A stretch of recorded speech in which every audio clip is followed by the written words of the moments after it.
What's going down? What up, X? What's up? Ready to rock? Yeah. Okay. Ready to roll?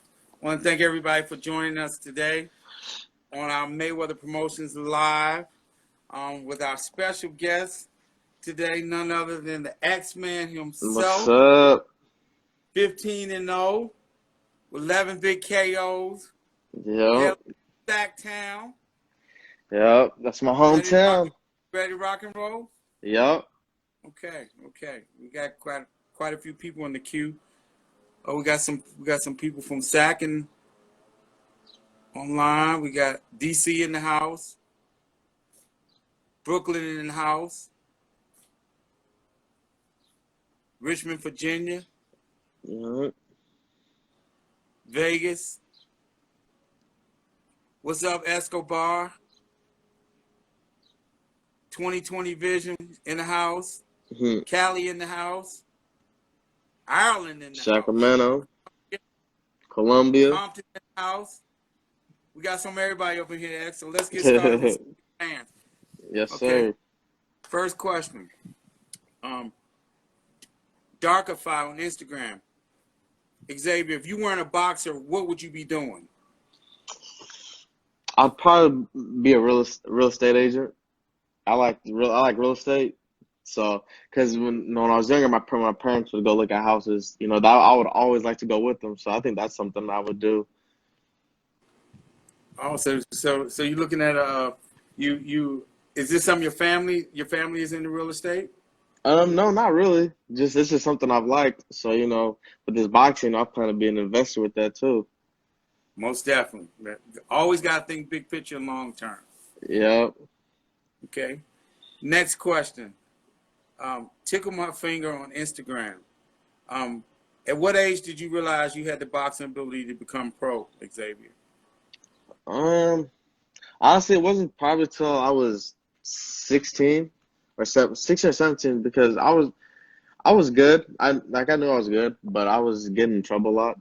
So I was missing a lot of tournaments and stuff. But then I feel like probably once I hit 17 is when I was like, when I really took it serious. And then, I went to the Nationals and was beating up these guys that went there and won like 10 times and stuff. So after that, that's when I knew I wanted to turn pro and I knew I could, do this. Now look at me now. Right, now look at you now. Yeah. Tell your fans out there, how old were you when you first started boxing? When I first started boxing, I was 7 years old. I had a bad temper, I was always getting into fights, so my dad was like, I need to put he was like, I need to put this boy into something. So then once I started boxing, I fell in love with it. Cool. And let me just tell the fans a little bit of something about you. Just goes to show you, losses don't define who you are as a fighter. You got to keep on pushing. When Xavier first started out boxing in his amateur career, if I'm not mistaken, Xavier, you lost your first 2 fights. Yep, I got my ass whooped my second one. I got my ass whooped in that one. And then after that, I was like, I ain't never getting beat like that again. Right. Yeah, but I stepped up. It's all a learning experience. Honestly, I feel like everybody that, even world champions, I feel like they've all gotten beat up when they started, as little kids. And then after that, just the tables turn and you start whooping on everybody else. And that's true. I mean, because in boxing, there's no such thing as a perfect fighter out there. You might have a perfect record. We know about that 50-0 thing. Yeah. Have a perfect record, but a perfect fighter, there's no such thing. All fighters can work on things to improve, to consistently get better. Exactly. And that's what staying consistent is all about. That's one of the things that I'm very proud of you about, is because you stayed consistent, and what you've shown that some of the younger generation of fans, because you have quite a few fans out there now, is that the reason why you're one of the top prospects in the sport is because you've been consistent. Yeah. You've stepped up, and, there have been several fighters out there who've challenged you. And all you do we already know who that is. He gonna get his. And you continue to go out there and prove the critics wrong. And again, that's why you're one of the top prospects in the entire sport right now. But then also, it's also having, you guys, on my team too. It all comes into one thing, And we here with you, brother, to stay. Yeah. We're taking this thing all the way to the top. Yes, sir. Okay. Next question. Balo Coach on Instagram. Xavier, who's your favorite fighter of all time? Phew.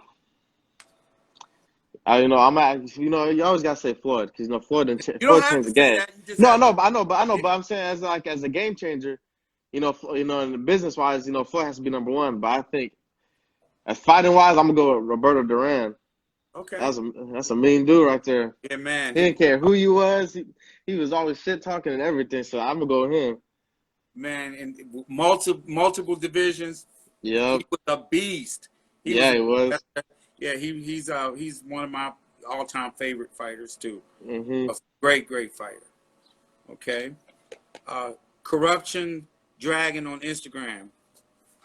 Xavier, what has been your personal best performance in your professional career thus far?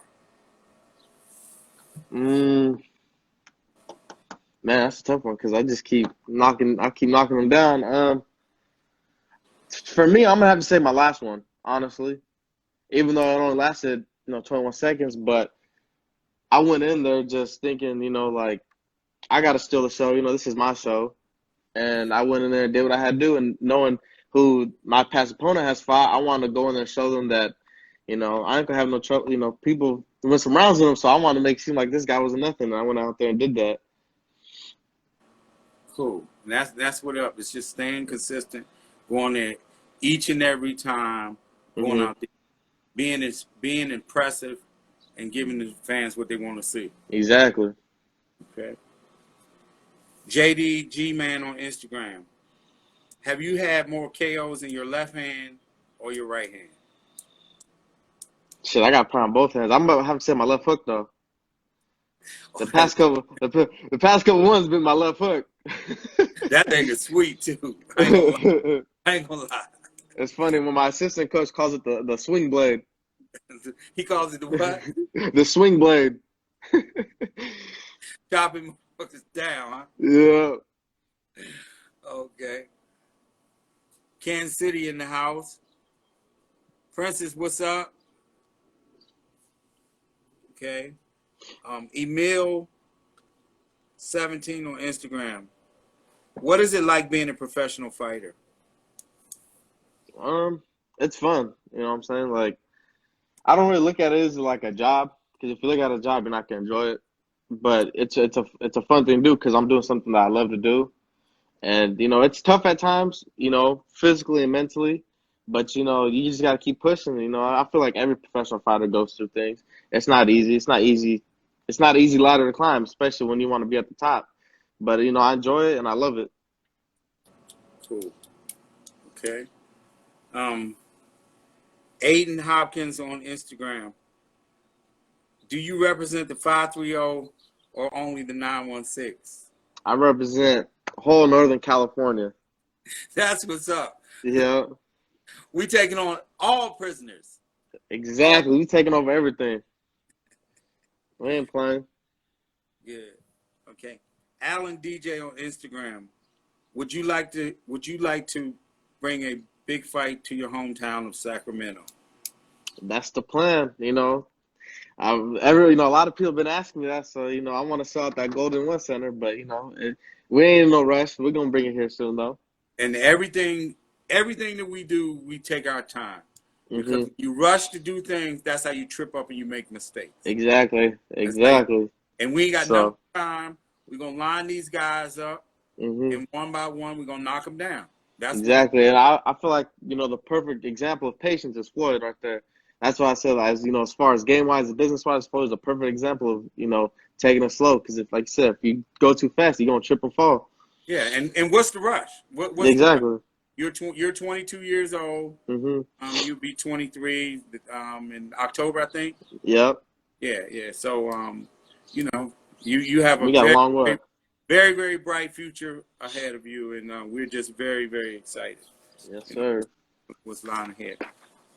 Bombocast, is your next fight going to be in the next couple months? I can answer that. Yeah. Obviously, we're in this pandemic, and the entire boxing world is at a standstill. Things will slowly but surely start to open up. I think that we'll see the first card in boxing probably take place next month, and then we'll see things kind of trickle down after that. Our plan as relates to Xavier is probably have him come back the latter part of July, early August. Again, because with the pandemic, most fighters haven't been able to train adequately, to prepare for, 10-round fights, 12-round fights. And he's at the level that where he needs a full training camp, and kind of touching on that, that was the reason why he wasn't able to go in February, is because we had a slight injury, and he wanted, and that's one thing I remember I told you. I said, I like that. I said that you didn't want to take any chances, with not being 100% prepared as best as you can be, because most fighters come into fights with minor injuries, but anytime that you come into a fight and there's a possibility that it could hamper your performance. Yeah.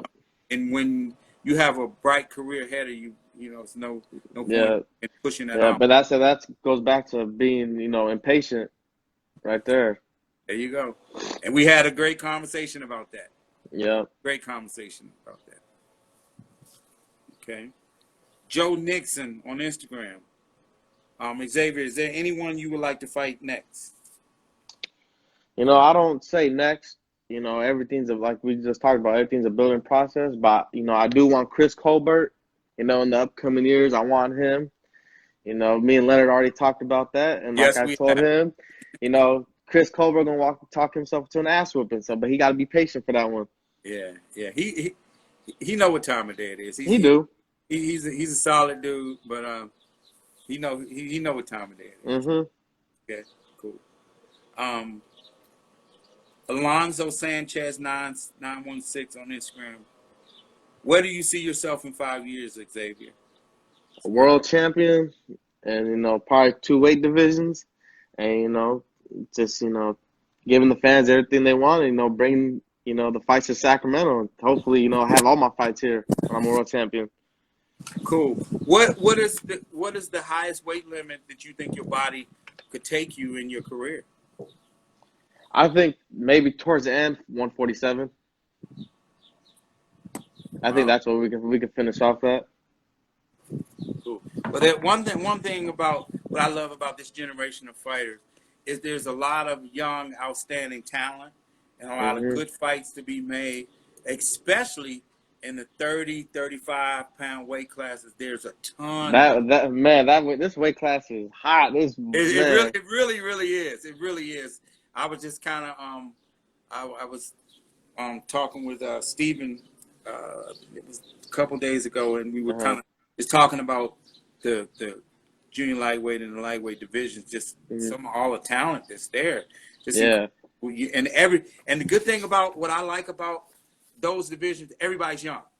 Yeah, everybody's like 25 and under. So these times will make for great fights in the years to come. Nothing but excitement for the fans, and and trust me, you're gonna be right in the thick of everything. Yeah, that's why I try to tell everybody too. Everybody's like, "Oh, when's this person gonna fight? When's this person gonna fight?" I'm like, it ain't gonna happen until there's more money involved. Like, people don't get. But at the end of the day, boxing's a business. That's why we're in it. Boxing is a business, and these big fights, they will happen, and they will happen in due time. And you're gonna see these young guys. They're gonna mix it up. They're gonna mix it up because everybody wants to take, a position that they feel as though they're the best in the division, and they're going to have to go out there and prove it. Yeah, we're going to be right in the mix. Right in the mix of it all. Yes, sir. I like your chances with anybody. With any. Okay. Next question. Daily Grind 996. What advice would you give to someone just starting out, Xavier?